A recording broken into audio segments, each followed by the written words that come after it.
We're going to go ahead and get started. All right. So this topic here is speaking on teen males' health, sadness, PTSD, depression, and anxiety, and well as bipolarness, schizophrenic, and all those different ailments and different trauma that young males and even at a young age have been experiencing. Okay. And also 2 ADHDs included into this conversation. Young male adults, the 5 questions that I have is the why, the what, how, knowing, and understanding. These are the 5 things that I have that is very beneficiary today. And as I get through and mute my microphone, it gives you a chance to look at the videos that are being shared here, everybody. And for you to get an understanding and a real clear hearing about what's being talked about in this platform. Okay. The next one talks about the older male's behavior. Let's have that conversation. See, having the conversation can be critical because a lot of times, the mindset and the way you have been brought up has a major impact in what you need to do and how you need to handle these situations. And a lot of times we have to understand what we need to do to maneuver. Okay, we have to do it in a very in a mindful manner for you to kind of understand.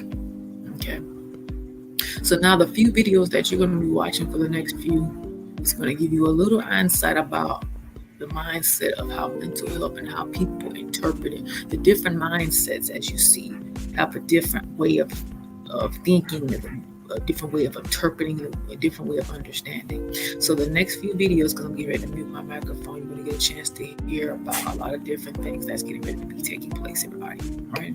So I'm going to go ahead and mute my mic so that way you can.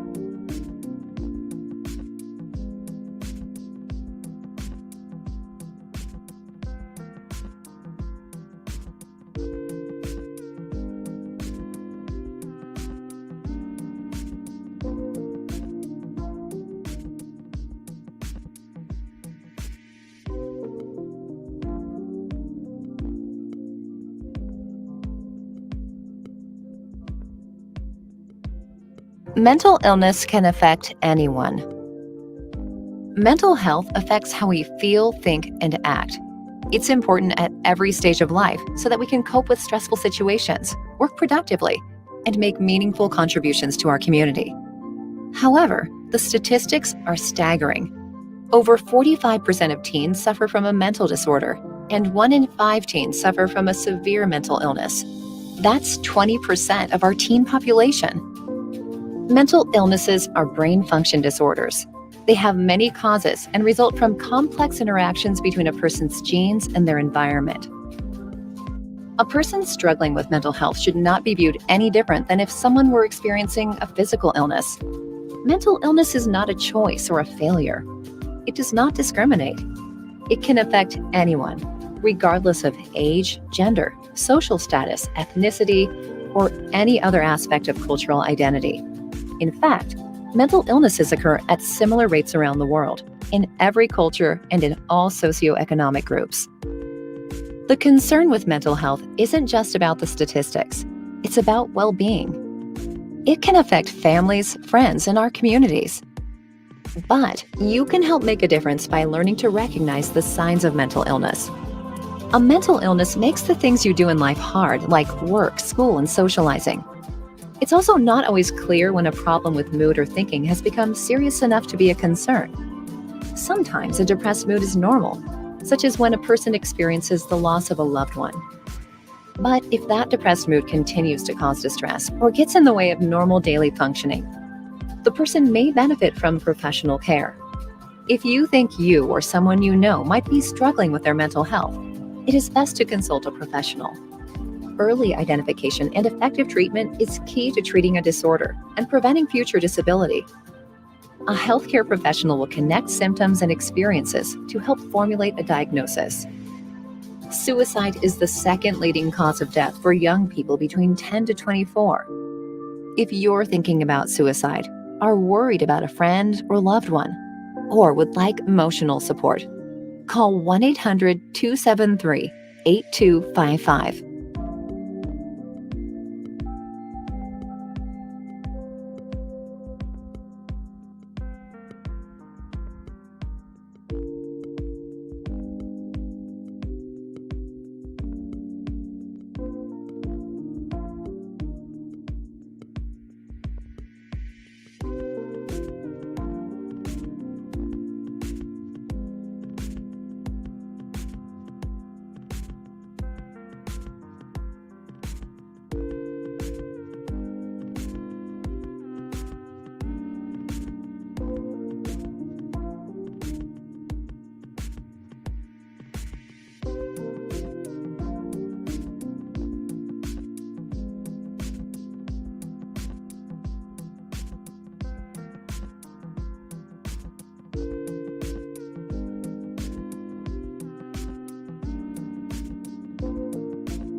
Allowed this woman access to a place in my heart that this world told me that no woman should have. So when a man can only be that way, he hinders his marriage, he hinders fatherhood, he hinders the community, and this community needs to feel our love. That's what it is. That's what it is. Thank you, King. Hold on. Yeah. And I also, too, to talk about, the perception of men or the stereotypes of men, the whole tough guy image.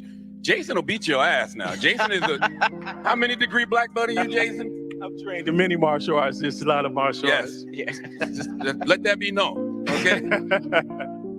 Jay, simple question. How important is it for men to heal? Yes. Man, it's so important for us to heal, because when you look at the world around us and look at our community, everything that has been normalized, everything that has been common practice has been driven from the performance of men. How does men show up? How our women are viewed and protected determines how men show up. What does a man say? And it's so important for us as men to heal because it impacts not only our families, but it impacts our communities. And just think, and I said this previously, George Floyd's death was so monumental for us as black men because it allowed the world to see us as human beings. And now that the world's eyes is on us, and as we're healing and as we're going through this journey, it's now important for us to begin healing our boys. Because our boys are emulating exactly what they see men do. And the importance of us as men to heal is also to change the DNA. See, we don't realize that trauma will alter your DNA. Stress will alter your DNA, your genetics. So when we begin to heal, it's going to change how our children develop. It's going to change how they see themselves. And they'll be able to see themselves from a healed lens and not from this traumatic, dysfunctional lens where we're taking our trauma into the world and we're showing up to the world with a question. And when we begin to heal, we can show up to the world with an answer. And that's why it's important for us to heal as men. Now, that importance, as you said, utmost, but also the idea of it being a journey. And I want to come to you with this one, Ryan. How, I guess, like, how does someone start that journey? What advice would you give to someone who is ready, or maybe on the cusp of being ready, but they want to take that first step in the right direction on this journey? Yeah, I think it goes back to my previous point around like actually giving yourself permission. Once you empower and equip yourself with confidence and belief and conviction, then that is the power and the fuel that you need to take that first step. Because the reality in this current healthcare system, that first step is very, very difficult to take, right? Where the buzzword phrase right now is go see a therapist. That's really, really hard to do. Like, most of us don't know what we're looking for. We don't know what credentials we need. If we find somebody, it is really cost prohibitive to go see a therapist. One in-person therapy session will cost you at least $100, right? There's time constraints, there's geographic constraints, and specifically for our community, finding a culturally competent therapist is really, really difficult to do. that is my personal journey. I went through at least 4 or 5 different professionals before I saw, before I found somebody who saw me as Ryan Mundy, the black man, the husband, and the father, and no longer Ryan Mundy, the athlete. And I thought to myself, I said, you know what, I've been blessed and fortunate to have resources, and I'm still having these troubles. Imagine what it's like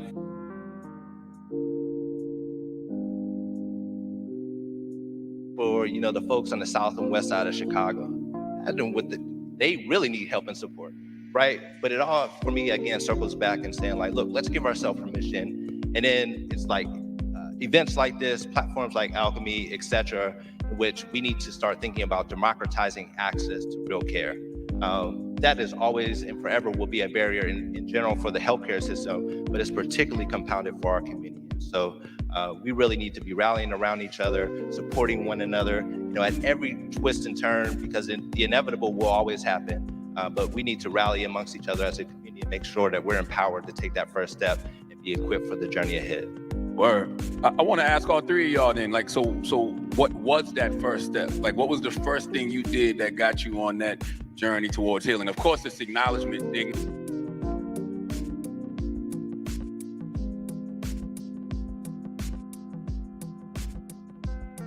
Acknowledgement that you're not okay. The acknowledgement that you want to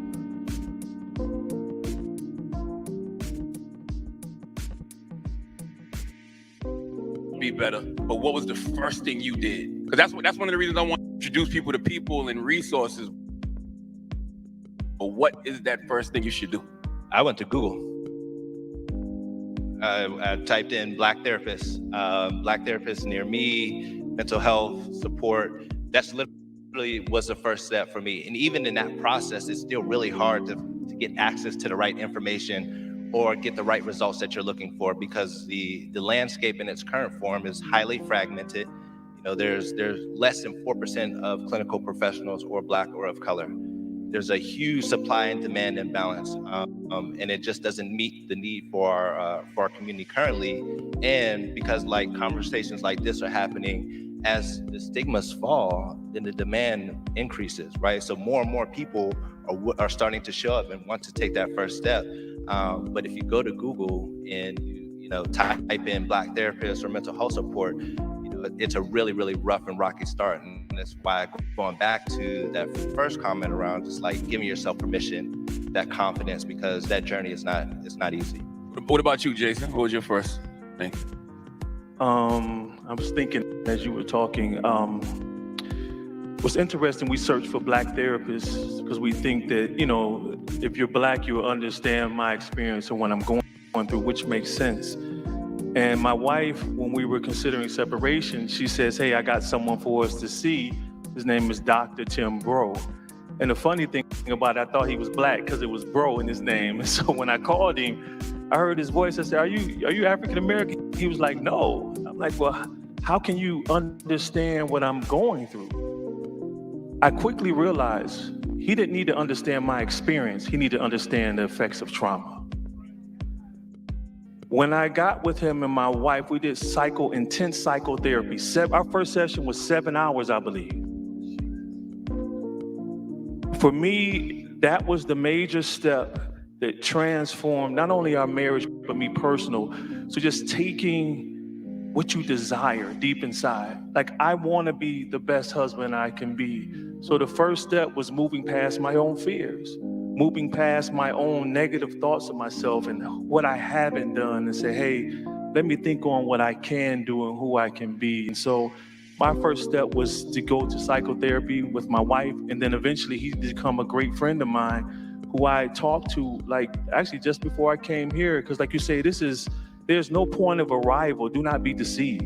You're constantly going to have to wage this war within every day. As soon as you think there's an end point, you'll always be discouraged. And so that was my first step, was just surrendering to my deep desire, pushing through my fears, and the rest is pretty much history. That's why I'm on this stage. Right. So we got 2 therapies. Jay, what about you? For me, it was my ex-fiance. We had this disagreement. I was engaged about 12 years ago, and we had a blow up, and I blew up on her. and she says, Jay, you need help. You have anger issues. And this is after football. And the hard transition as athletes is that, you know, you're trained to react, not respond. Respond is a level of processing. React is it's kind of like what you've been trained to do. And so I started looking for, gave me information to this Christian counselor, older black gentleman. So I went in to see him and started talking, and I was having a hard time filling him out. And the brother went to the Bible, and literally I said, bro, my dad a pastor, man. I said, I don't need this Bible right now, man, because I was struggling so hard with suicidal thoughts. And then I went to a wife therapist. And if you remember the movie Antoine Fisher, where Derek Luke was in there like for 3 sessions, we literally sat in there for like 3 sessions where I didn't say nothing, Ryan. I was just like, he's like, yeah, whenever you're ready to start. So one day he asked me, he's like, so tell me, why you not being signed to the team, why did that affect you? And tears started rolling down my eyes. He said, why does football mean so much? And it broke something in me, man. And alluding to what Jason said, what challenged me and charged me to go back to school at 33 was that I understood that not only just athletes, but so many black males needed a safe space. And the black counselor was great, but what he was providing, I didn't need at the time. And so many times, it's not scriptures, it's context. And I needed context on why was my dad abandoning me showing up in my adult life through my suicide thoughts. And that led me, and after I started opening up, man, I was calling him like, hey, when is our next session? So, and was transforming, because my mother, I told her I was in therapy, she literally said to me, bro, she's like, why are you in there telling this white man all your business? I said, Mama, I'm trying to get some help. So I didn't care what color he was. I was gonna tell somebody. So real quick, Maxwell, so therapy, you would say, is the best entry point? Is therapy the best entry point for anybody that wants to start their healing journey? Absolutely, therapy, and then of course facilities like Inception, if you can find one. You know, neurofeedback training. What's it called? What's it? The Magnosphere. The flotation therapy is amazing because it finally allows your body to shut down. So even when you're laying on a mattress, you're still conscious that you're laying against something. But when you're in the float tank, it's filled with Epsom salt, so you're floating, and it allows all of your sensories to finally shut down, and you're able to really relax. And so definitely not just therapy alone, it has to be comprehensive in its approach. And then one of the things I tell people when I mentor young boys, I want you to go a period without coming to me, because I got to teach you how to walk on your own. Like some of the therapists, they come to me and I need them. They're like, look, can I talk to you for a moment? Because we're wearing them down as well. Like that's why I'm so glad you're using your platform, brother. This is something, a dream for me to see happen. But our therapists, they need a break. They need to see if we're going to actually apply what they're teaching. And so to give them a moment, thank you, sweetheart, thank you. I just left private practice for that reason. So it's not therapy, application, of course, treatment like Inception, any of that, working out, yoga, stretching. It's so much you can do to help your mind and your body. We have a little bit of time left, and I know this question we can probably just talk about this one question for hours, but the one that I had highlighted on here, and we want to stay with you, Mr. Wilson, here is why is mental health important? I guess it's a two-pronged question. That, but also, what should define us as men? Nothing. As soon as we allow a definition to define us, we become limited. So we had a saying in martial arts that we're anything and everything we have to be at any given moment. So when our instructor asked us, he says, who are you? You heard king, father, protector, provider. He just started laughing. It's too much. Too much. He said, dude, you're anything and everything you have to be at any given moment. In fighting, I may need to strike you at one moment. I may need to grapple. I need to evolve. I may need to protect them one day. I need to love them one day. I need to nurture them one day. And this is advice I give for me and to break free from what I call misconstrued masculinity. Start running towards freedom from emotional incarceration. Start running towards the areas in your life that hurt you the most. The places in your life that make you feel what they call non-masculine emotions, because I don't even believe in that, because if you say feminine emotions are nurturing, that means that if they exude masculine, it's like we always trying to name something to categorize things. Let's just be and live as human beings. So when I got lost in that for a moment.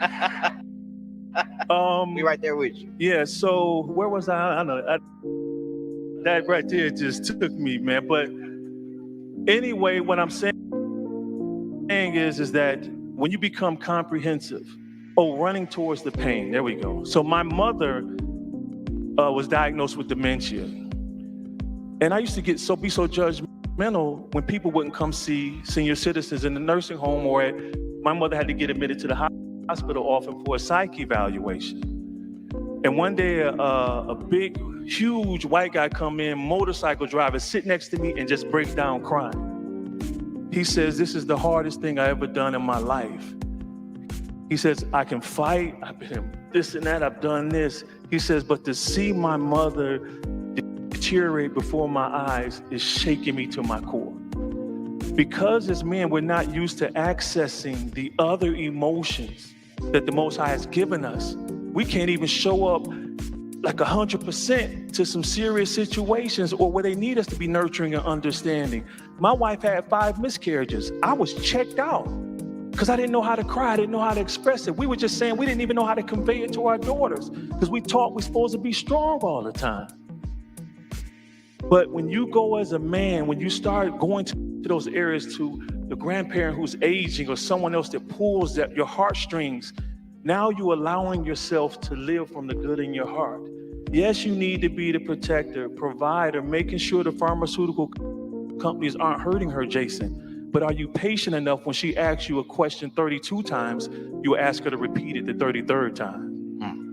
Will you be there enough to file her nails even though you think that's weak? Will you rub her feet? I became a manicurist. I became a massage therapist. I rubbed her scalp until she fell asleep.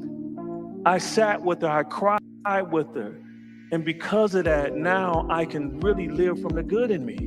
And so anger is powerful. We talked about that. And seeing, this is the key though. When you don't suppress your emotions, you know how to rule them when they rise. But as soon as you suppress them, something happens, you become its slave. It's the scene in the Avengers I love when Iron Man was trying to get Bruce Banner to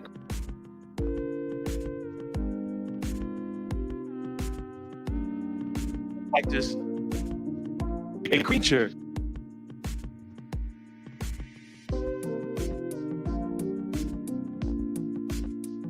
Bruce Banner still, he walking toward the alien like,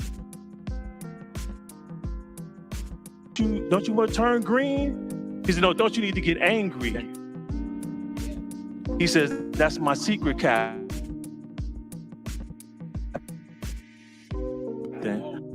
I'm always angry. Ask you, am I angry? You say, no, you seem cool. I'm very angry because I'm tired of seeing men waste their lives by living limited lives. I'm here. I took the sacrifice to be here because of your sacrifice, because all these other brothers sacrificed. It's that same anger that ignited movements across this world. But when you learn how to control it, when it arrives, you become its master instead of it mastering you. Man. Well, I'm gonna leave that last one for you,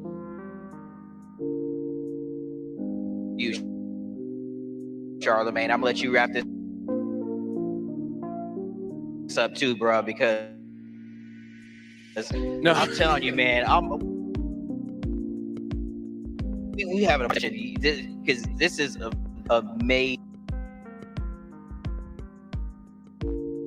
here. The four of y'all speaking. I want to get you to wrap this up, Charlamagne, with why is mental health important?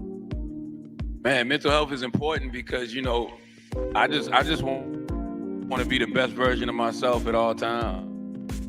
I'm saying, you know, I want to be. I know that if I'm being the best version of myself, then I'm being the best husband to my wife. If I'm being the best father to my kids, I'm being the best, you know, friend to my folks. I'm being the best public servant. I know that if I show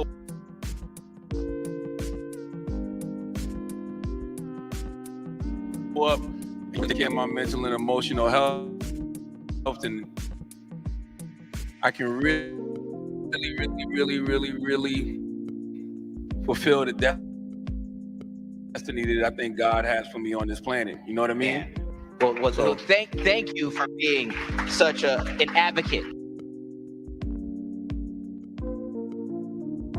Thank you for being in the position that you're in, allowing young brothers like myself to look towards a positive beacon, to know that you're willing to go there. It's okay for me to go there, especially, like I said before, on the platforms that you navigate through, man. It means a lot to us all. So I just want to tell you. Yeah, I'm not an expert at anything. These are the experts. I just got some experiences, and you know these sisters, because these are the healers. These are the people that, you know, like, how can I start my healing journey? I'm pointing y'all in the direction. This is who y'all should be paying attention to. Yeah. So again, thank you all for being brothers. Jay, start with you. Yeah, so I just want to encourage the brothers that are here, know that you matter, know that your life right now. Thank you. Being a black man. And I also want to encourage Charlamagne to continue to tell you something. When you take a stand for something, man, when you're on the front line, you take a lot of hits. See, it's easy to sit behind your phones and sit behind your TVs, but I honor this brother because he took a stand to reveal his scars to the world. So I honor him for that, and I ask that you guys continue to pray for him and support him and all of these brothers, because I left private practice in May, because from March 2020 to May 15, when I left private practice, I saw 500 plus people for therapy, and I needed a mental health break for myself. So as what Ryan said, there's a huge need in the mental health capacity, and especially for black males, because more men are coming, but we don't have men to see them. So brothers, continue your healing journey, and as always, healing is a journey and wholeness is the destination. Yes. I just end with this story short of me and my son, and this is for all the men. One day we were training in the basement, and he looked at me, he says, "Dad, how did you become a great dad when your father wasn't?" And I said, "Son, I simply gave you what I longed for." So as men, we typically lean towards what we lack or live from what we lack. But I tell you, just looking at me now, I want you to desire and to live for or live from what you desire. Live from what you longed for. Don't allow the father wounds to keep you wounded now. Stop allowing your trauma to time travel so you can live fully in the present. And again, I just got to say thank you, brother. I know in your position, you know, I talk about black men accepting affirmation a lot. Sometimes we tend to do like lateral play in football, where we pass it instead of receiving it. I want you to keep all of this and don't say nothing to us. But I thank you for the man that you've become, who you are becoming, the sacrifices you're making, for you to do what you did on Comedy Central Friday, that needs to be acknowledged. And I just want you to receive that, because although you can point to us, it wouldn't be no this without you. And you deserve the affirmation, you deserve the love. And I want you to receive it, because that's also a part of healing.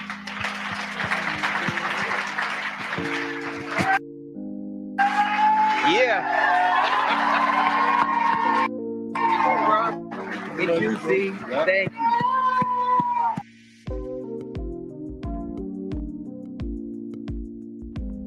Thank you, bro.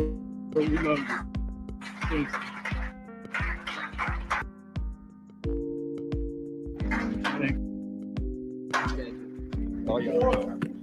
Once again, there's a reason why his name is on the top here, man, because you have sacrificed so much for us all, man.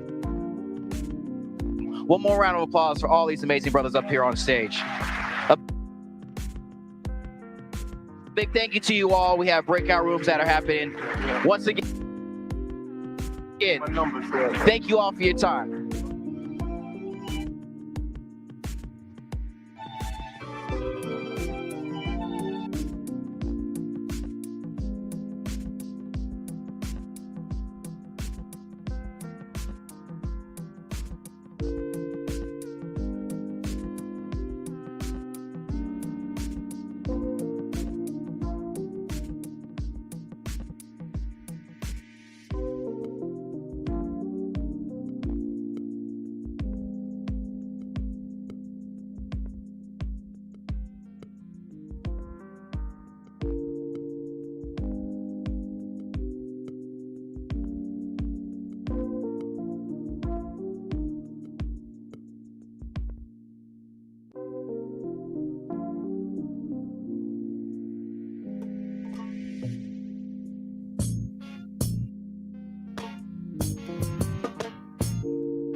Of a man's skin is of no more significance. Brixton, the heartbeat of Black Britain and one of the most celebrated parts of the UK. It's also where I was born and raised. But there's an ugly and often tragic reality that extends across the country. And that's if you're a black man, you're around 10 times more likely than a white man to have experienced a psychotic disorder in the last year. I think for me, exercise and physical activity was a big part of my recovery. Eshe Igbonu has bipolar disorder. He's 27, and 3 years ago, his mental health reached crisis point. There were certain things that I was doing that were erratic in terms of my behavior and very impulsive. So every emotion I'm feeling is heightened. So when I'm happy, I'm euphoric. When I'm angry or I feel that I've been aggrieved, then there's this type of energy that's bubbling up that needs to manifest somehow. And so that would lead to certain confrontations, whether they're at work or in the home situation, and tensions began to brew. Eshe's mental state caused a breakdown in relations with his family. He says they had no choice but to call the authorities. He ended up being sectioned twice under the Mental Health Act. The second time he left hospital, but without permission. Walked home thinking we can just move on and put this behind us, but a couple hours later, the police were called. They came to the household, knock, knock. And the first time I was compliant, but this time I was defiant. Officer said, you have to go back. And then there was the physical struggle. They tried to get me down. I wasn't having it. And so once that failed, the next course of action, of course, was the taser. 50,000 volts. The muscles just collapsed on the floor, back in the handcuffs, driving back to the hospital. Eshe says he understands why he ended up being restrained, but it frustrates him that it had to get to that stage. Black people are 4 times more likely to be detained under the Mental Health Act, and all too often that's their first encounter with the system. The point at which they enter is at that point of crisis, at that point of emergency, which then reflects in the number of sections that are used. So what is happening before that is the key point. These fears are something that psychotherapist Bafal Ababio hears too often. He works with black men and says there's a wider problem. As soon as black men enter the psychiatric services, more often than not, they receive the most extreme forms of treatment. The treatment options are the section and also heavy dosages of drugs and being locked up in locked sections of hospitals and special hospitals, and physical treatments such as electroconvulsive therapy independently of their diagnosis. Because I'm paranoid, I keep looking over my shoulder, peeking around town. He says the way black men are treated in the mental health system is a problem with historic roots. Among them are discrimination and deprivation. So too the impact of migration, generations of black men who didn't fully assimilate into a society many of them felt excluded from. Good morning, Michael. How you doing? Michael Flowers came to the UK from Jamaica over 50 years ago. Clash of cultures, clash of misunderstanding, and fear as well. Fear of the black man. Okay. What do you mean by fear of the black man? It's like an inbuilt thing. It's something that I've experienced myself growing up in the community. I come here in the 60s. You know? Like a man of my size and my stature, you know, feeling erratic and getting ill, and it would look like I'm being violent to someone that doesn't understand. That lack of understanding and the disconnect and tension between the black community and the authorities, he says, made it impossible to reach out for help with his mental health. Interacting with, I can say, the police, because to me at those times the police was representing the system. And to me, and it was difficult in time to even approach somebody in certain authorities to really express yourself. It's only recently Michael has felt comfortable talking about his problems with depression. The big reason for that, he says, is attending this centre in Lambeth and being in a community of people who can identify with his struggles. Members are helped to build confidence and skills whilst getting support in a non-clinical setting. And do you remember what it was that you were particularly struggling with? Hearing voices that torments me. Sometimes get all these imaginative thoughts that always, it comes every day, and it never stops. It just is ongoing. Anyone can experience mental health problems. It's like a stigma that affects everyone personally. It affects how they feel within themselves, how they interact, how they behave. What is it about here at the clubhouse that works for so many people in this borough? It's a good community where people can find work and volunteer in any work. Around half the members here at the Mosaic Clubhouse are black. Reflecting the community is a key part of its success. People come here and something sparks, something's familiar to them. So the staff are local people. The staff are all non-clinical people who've had interesting lives and done interesting things. So I think people just feel it's a community that they can fit into. It's human beings being kind to human beings. I don't know what it's like, obviously, to be a young black man, but I do know what it's like to hurt and to feel pain and to feel lonely and isolated.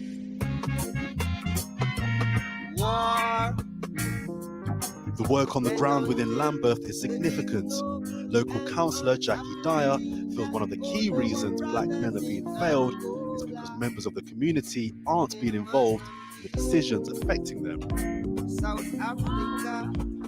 She's also an advisor to government and defiant that the only way the numbers will reduce is if those people most affected are involved. You've got the same players making the same decisions about a people that they know nothing about. And so they are designing services, improving services, but at a distance away from those people. How are you going to reduce the numbers? The numbers won't reduce. How are you going to reduce the numbers of people that enter the system at a crisis point? You can't do that, because actually the people are entering the system at the crisis point because they don't know how to access the system earlier. Primarily, a lot of the reason when it comes to the African and Caribbean communities, because they don't trust you. The narratives that are in the community about the mental health services, that when you enter that, you die. Psychotherapy grew out of a sort of white middle-class European sort of environment and context. But as Britain became more diverse, psychotherapists then were forced to begin to deal with people who look different to them.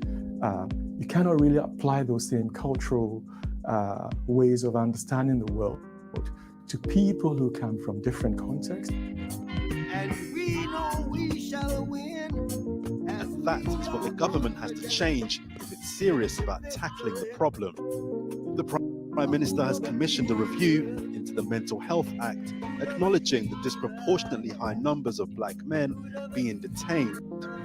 But it's local communities that have taken the first step, recognizing the need to take control of an issue that affects everyone. Well, in response to that report, a spokesperson for South London and Maudsley NHS Foundation Trust told Channel 4 News that it is strongly committed to understanding the social and economic factors that impact upon black and minority ethnic communities and are providing services that are more responsive to their needs. Well, joining me now is Jackie Dyer, co-founder of Black Thrive, a partnership for black well-being, and Roger Smith of the Nubian Users Forum, a group that supports minorities with mental health needs. Let's talk about solutions for a few minutes, because that film laid out the problem very, very clearly. How do you make a health service that is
All right. Thank you all for tuning in to On Time Ministry, which is part of Love Ministries, webinar for Male's Health.